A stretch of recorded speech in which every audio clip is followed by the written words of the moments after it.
Salah satu film permintaan kalian yang berjudul Himizu. Dan film ini merupakan film Jepang berdasarkan manga di pohon, yang dimana storynya akan mengisahkan seonggok pemuda sesudah sebuah bencana gempa atau tsunami gitulah. Talah.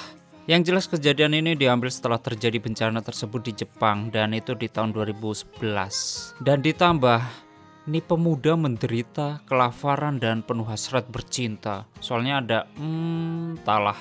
Ya udahlah, intro.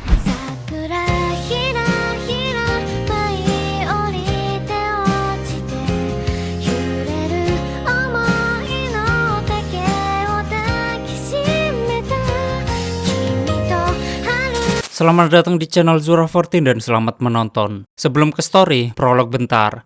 Ada seorang gadis yang mengetahui sesuatu karena terlihat dengan jelas bahwa dia tahu cuaca yang baik dari bau udara yang busuk. Dia juga tahu siapa yang bekerja dan siapa yang bermalas-malasan. Tak cuma itu, dia juga mengetahui kulit pucat dan juga mengetahui kematian yang menelan seseorang. Dia mengetahui segalanya, tapi tidak dengan dirinya. Aneh bukan? Sama seperti gua. Lalu ada seseorang korban bencana yang masih teringat dengan kehidupannya dulu. Dan satu lagi, anak muda yang berjalan dan menemui sebuah mesin cuci. Di dalam mesin cuci terdapat pistol, lalu dia menembakkan pistol itu ke kepalanya. Dan story diawali ketika Sumida terbangun dari tidurnya karena teringat sesuatu. Sumida mempunyai usaha yaitu penyewaan perahu. Sumida keluar dan menuju mesin cuci, namun dia melihat tidak ada pistol di dalam mesin cuci tersebut. Lalu Sumida berjalan ke pinggir danau untuk melemparkan batu. Mungkin kebiasaan Sumida. Setelah itu Sumida mendengar tetangganya yang terbangun. Orang itu bernama Keita dan juga istrinya yang tinggal di dalam tenda kecil. Keita memberitahu Sumida.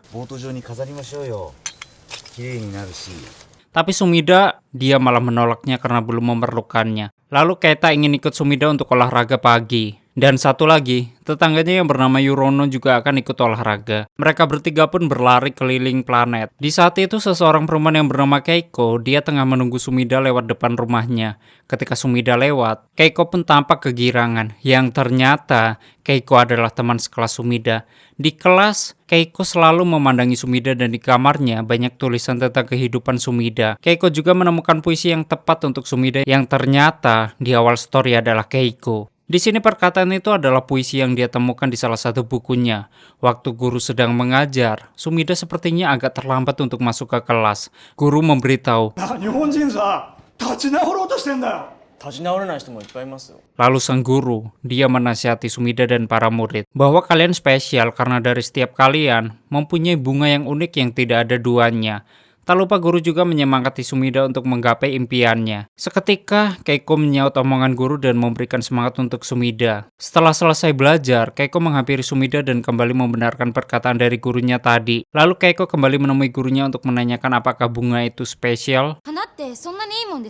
Tapi sebelum sempat menjawab, Keiko sudah mengetahui semuanya. Di sisi lain, tetangga Sumida sedang memasang lampu di rumah Sumida bersama dengan kedua orang baru. Tak berselang lama, Sumida pulang dari sekolahnya dan melihat di rumahnya sudah ramai sekali. Ketika Yoruno melihat Sumida pulang, tampaknya dia sangat senang dan menyambut Sumida. Yoruno memberitahu bahwa mereka bergotong royong untuk menghiasi rumah Sumida. Yoruno juga, dia memperkenalkan kedua orang baru yang bernama Makun dan Kenkichi. Menurut Yoruno, Sumida adalah salah satu pemuda yang menolongnya. Karena Yoruno, dia mempunyai impian menjadi kaya bersama Sumida. Lalu Keita memotong pembicaraannya, bahwa Yoruno ingin menjadi presiden perusahaan lagi. Setelah itu, mereka minum bir bersama. Kemudian Yoruno membolehkan Makun dan Kenkichi untuk tinggal di dekat mereka. Dan Sumida, dia juga memperbolehkannya. Lalu istri Keita menyuruh Keita untuk membawakan bir untuknya. Kenkichi bertanya kepada Sumida. Namun di sini Sumida tak mau meneruskan sekolahnya dan akan meneruskan usahanya untuk menyewakan perahu. Mereka pun tampak senang karena berkat Sumida, mereka mempunyai tempat tinggal. Tak berselang lama, ayah Sumida datang untuk mencari ibunya. Namun Sumida memberitahu bahwa ibunya tidak ada di rumahnya. Yang kemudian ayahnya meminta uang kepada Sumida. Akan tetapi, Sumida tidak mempunyai uang. Di sini ayahnya langsung memukulnya hingga babak belur. Mereka pun tak berani memisahkannya karena ketakutan. Setelah itu Sumida berharap ayahnya meninggoy agar tidak menyusahkannya. Lalu Sumida memberitahu, あの男を次に大地震が来たらどさくさに紛れて殺してやるって言ってるんですよ。 Yoruno sangat kehilangan keluarganya ketika bencana itu terjadi, dan Makun dia juga sedih setelah kejadian itu.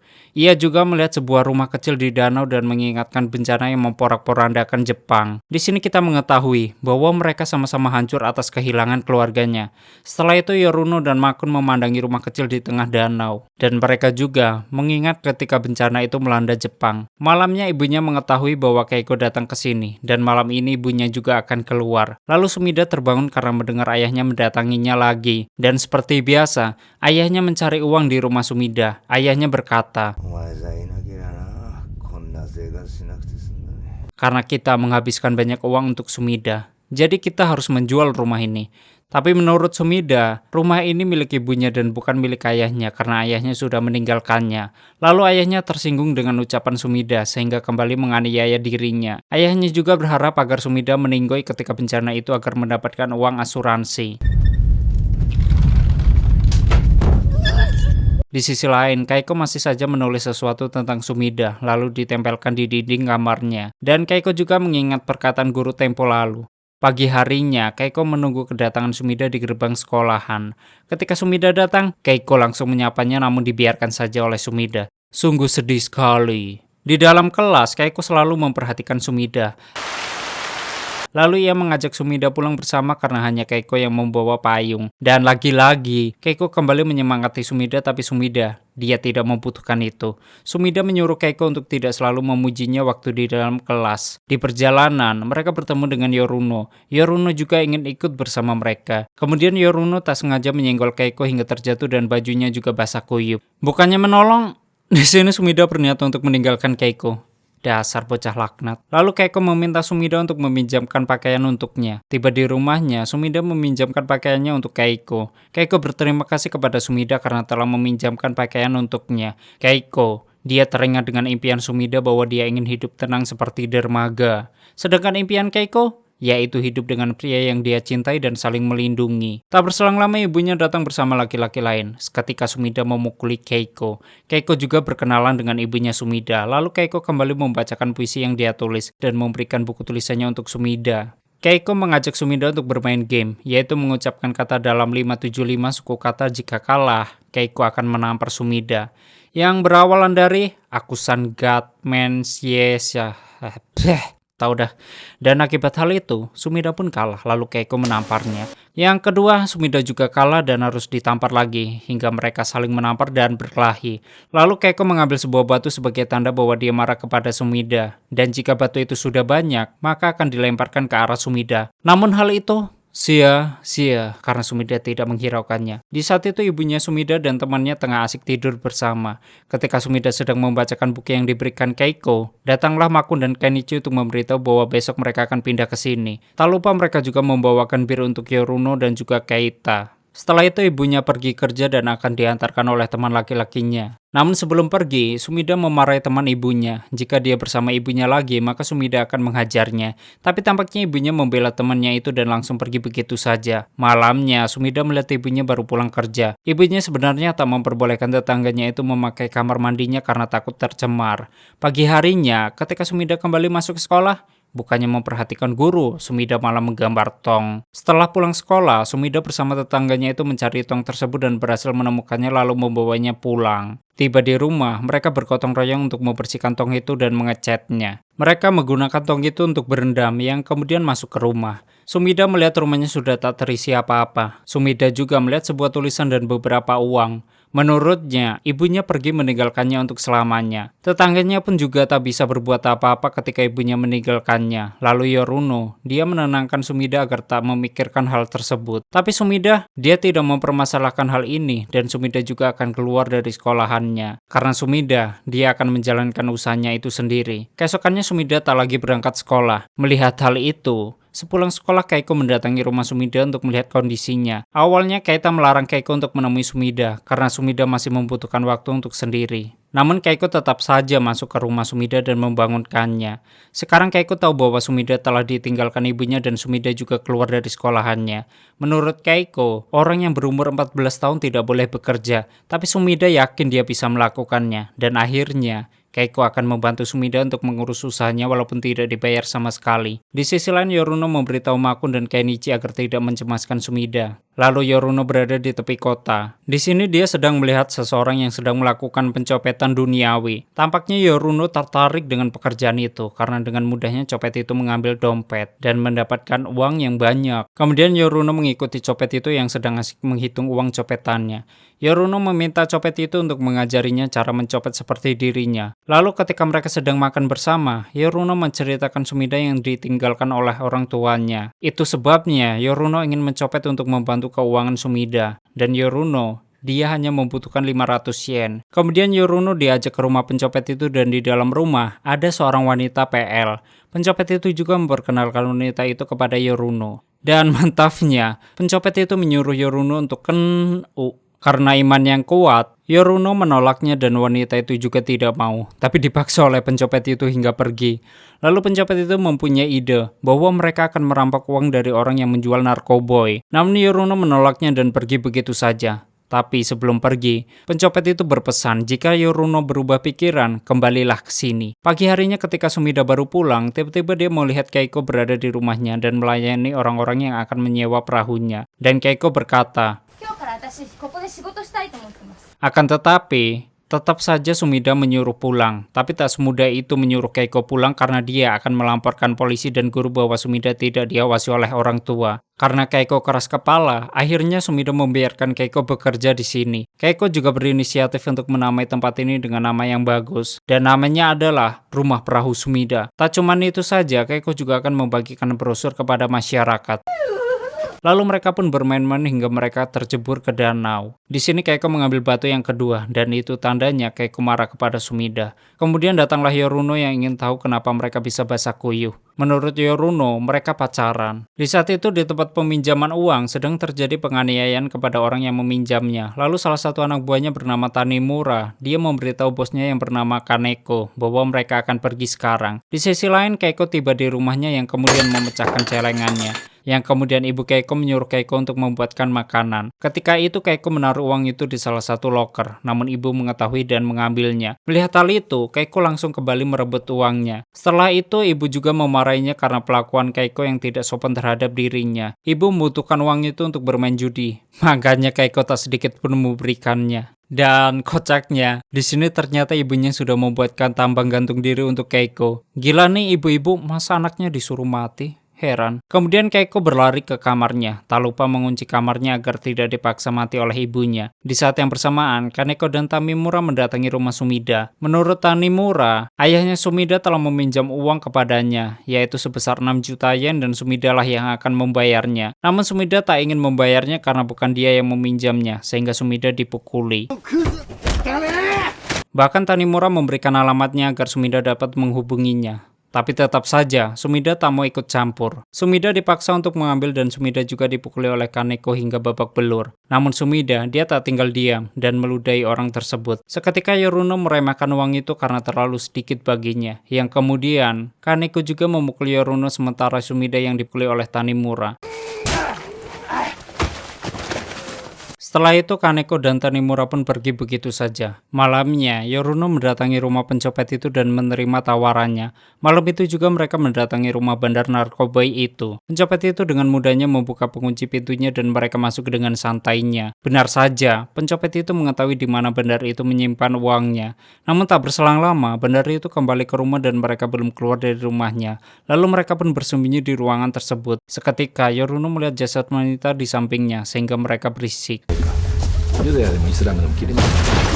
Karena mereka berisik, akhirnya mereka ketahuan oleh bandar tersebut. Yang kemudian pencopet itu memukuli bandar itu sampai meninggoy. Lalu mereka membawa jasad bandar itu ke hutan dan akan menguburkannya. Selagi menggali, pencopet itu menyuruh Yoruno untuk tidak membocorkan rahasia mereka kepada polisi. Tapi Yoruno malah memukul pencopet itu hingga tewas. Kemudian Yoruno mengambil uang 6 juta yen dan pergi meninggalkan kedua jasad tersebut. Keesokannya, Keiko sudah membuat brosur untuk dibagikan kepada orang-orang. Dengan penuh semangat, Keiko langsung menaruh brosur itu satu persatu di setiap mobil dan tak lupa Keiko juga memberikan kepada orang-orang yang dia lewati.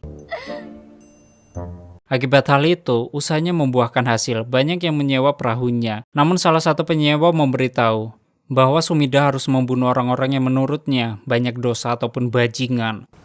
いいぞぶっ殺せよ Lalu Keiko bahagia karena sudah membantu Sumida untuk mengembangkan usahanya, dan Keiko juga akan mengecat perahu-perahunya. Namun Sumida tak mengizinkannya karena Keiko harus pulang ke rumah. Kemudian ayahnya kembali mendatanginya untuk meminta uang kembali. Tapi tetap, Sumida tak akan memberikan uang. Ketika ingin membunuh ayahnya dengan batako, Sumida mengurungkan niatnya. Tapi orang yang baru marah tadi menyuruh Sumida untuk melakukannya, namun Sumida tak berani melakukannya. Di saat itu Yoruno akan menelpon Tanimura untuk membayarkan hutang ayahnya Sumida. Lalu setelah itu, Sumida melepas brosur yang tertempel di rumahnya dan membuang brosur yang masih ada. Kemudian Sumida menatap kaca dan menangisi nasibnya yang malang itu. Tak cuma itu saja, Sumida juga ngobrak-abrik perabotan rumahnya. Bahkan, Sumida juga mengusir Keiko yang datang untuk menenangkannya. Malamnya ketika Sumida menonton TV, datanglah ayahnya untuk mencari ibunya dan tak lupa meminta uang lagi. Lalu Sumida memberitahu bahwa ibunya pergi bersama orang asing. Sebelum pergi, ayahnya mengingatkan kembali bahwa ayahnya mengizinkan jika Sumida bunuh diri, karena hidupnya akan lebih baik tanpa Sumida. Dan dia akan mendapatkan uang dari asuransi, yang pada akhirnya di sini Sumida memukul ayahnya dengan batako dan menenggelamkan ke danau hingga meninggoy.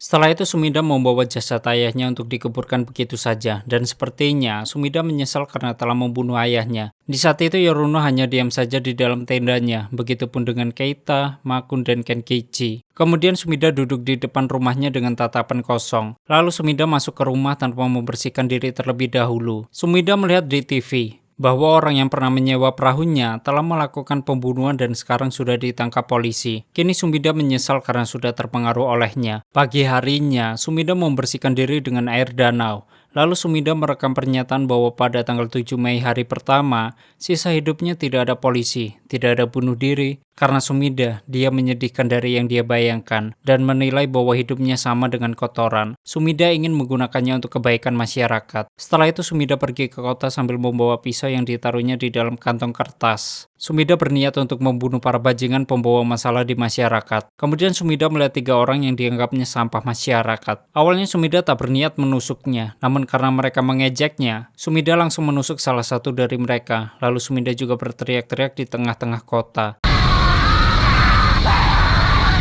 Di saat itu tetangga Sumida melihat kondisi rumah Sumida yang berantakan. Setelah itu Sumida mendatangi kantor Kaneko dan Sumida membayangkan bahwa dia akan membunuh semua orang yang ada di dalam.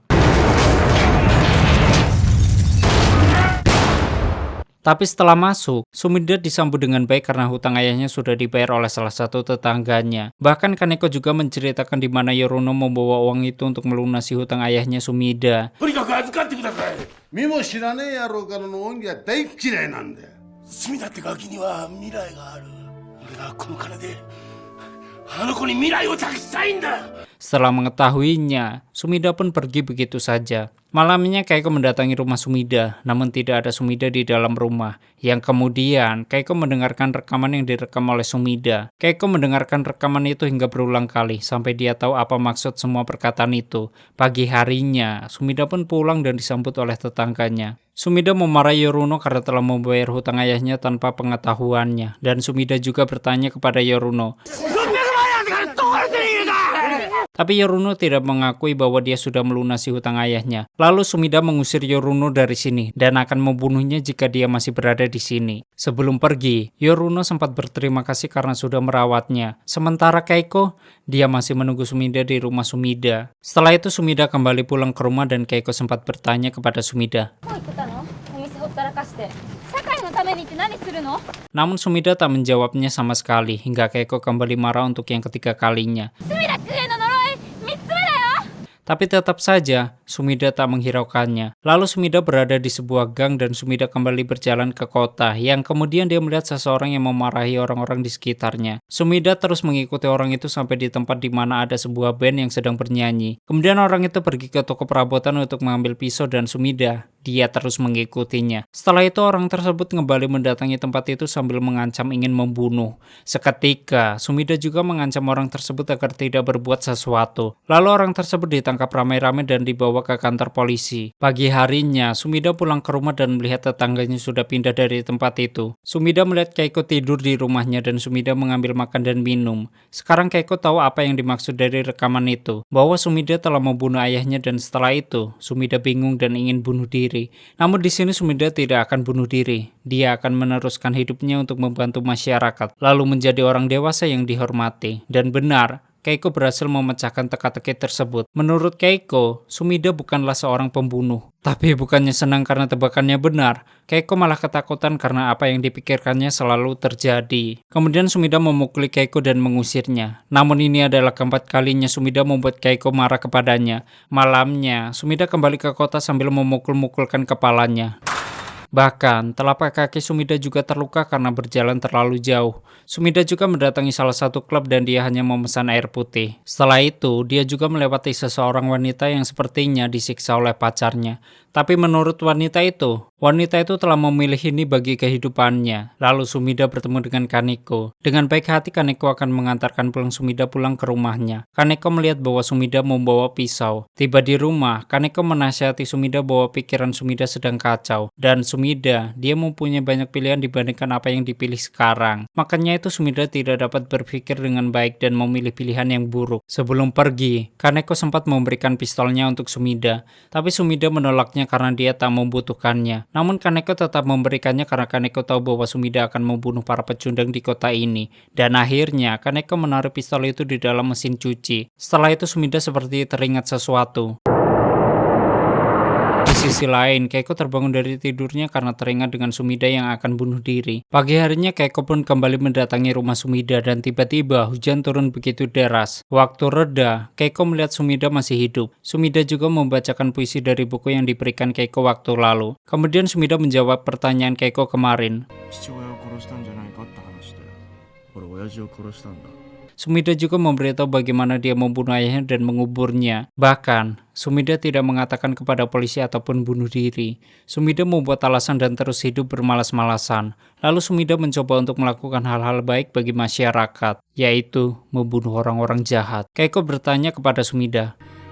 その悪党探しはいつまで続くの? Kemudian Keiko mengajak Sumida untuk menikah. Setelah itu mereka kembali melakukan permainan yang dulu pernah mereka mainkan. Kemudian Keiko menyuruh Sumida untuk menebus kesalahannya ke kantor polisi. Dan setelah itu, Sumida harus memikirkan masa depannya karena itu kewajibannya. Namun Sumida, dia menolak untuk tidak melakukan semua itu. Kemudian Sumida pun meninggalkan Keiko. Di saat itu, Makun bermimpi dengan bencana itu. Dan dia juga melihat Sumida akan bunuh diri. Lalu Makun terbangun dan membangunkan Yoruno, Keita, dan Kenkichi. Bahkan mereka harus menyelamatkan Sumida. Di saat itu mereka berlari mengejar Sumida. Setelah itu Sumida menaiki bus sambil teringat dengan puisi dari Keiko. Tak berselang lama di dalam bus tersebut terjadi tindak kejahatan, bahwa ada seseorang yang akan menusuk. Tanpa pikir panjang, Sumida pun langsung melarainya dan Sumida juga akan menusuk orang tersebut namun dihalangi oleh penumpang yang lain. Di sisi lain, Keiko dan para tetangga membereskan rumah Sumida agar terlihat bersih. Tak berselang lama Sumida pulang dan disambut oleh tetangganya. Setelah selesai, mereka berpesta bersama untuk merayakan bangkitnya usaha penyewaan perahu Sumida.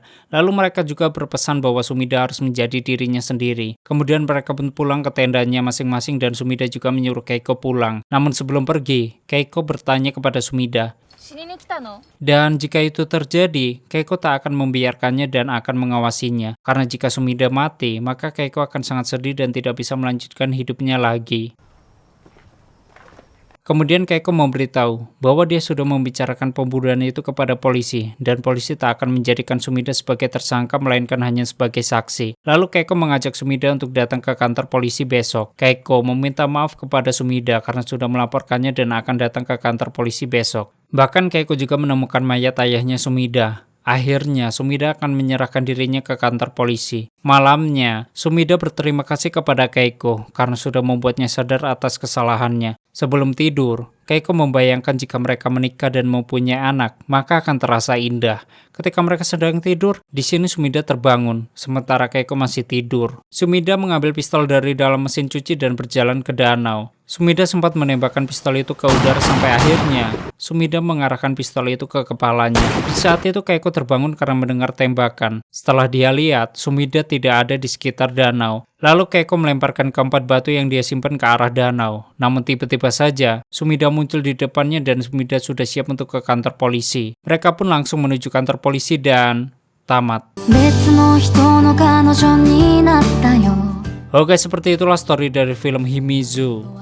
Sedikit pembahasan, seperti yang gua omongin di awal tadi, bahwa film ini sedikit diambil dari kisah setelah terjadinya bencana yang terjadi di Jepang, yaitu gempa dan tsunami pada tahun 2011. Dan itu meluluh lantahkan kota Jepang. Bahkan Miyabi dan Sugiono sempat berenang bersama untuk menikmati ombak perduniawian pantai yang maha dahsyat. Menceritakan seorang pemuda yang berumur 14 tahun dan terpaksa putus sekolah. Entah gimana nasibnya anjir. Kalau aku atau kalian yang menjadi dia? Bingung deh. Penuh kebingungan dan harus mencari nafkah sendiri. Namun agak sedikit janggal di film ini, yaitu orang tua yang selalu bikin kesel. Ya intinya tuh udah tahu kena bencana, bukannya gotong royong untuk bangun keluarga lagi. Ini malah begini. Yaitu ayahnya Sumida yang banget.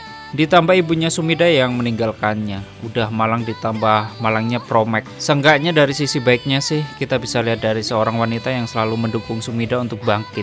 Bahkan tetangganya juga. Jadi kasih sayang tuh gak harus dari orang tua. Itu buktinya tetangga lebih menghargai ketimbang orang tuanya. Jadi overall buat film ini tuh mengajarkan kita untuk saling respect walaupun bencana terjadi. Tetap menjaga dan saling menghormati. Kalau menurutku begitu sih. Entahlah kalau menurut kalian. Jadi ya begitu aja lah. Terima kasih sudah nyimak video ini sampai habis. Terus support channel ini dengan menekan like, subscribe, dan share ke alam semesta. And stay on to my channel. Jangan kemana-mana. Sampai ketemu lagi di video selanjutnya. Bye bye.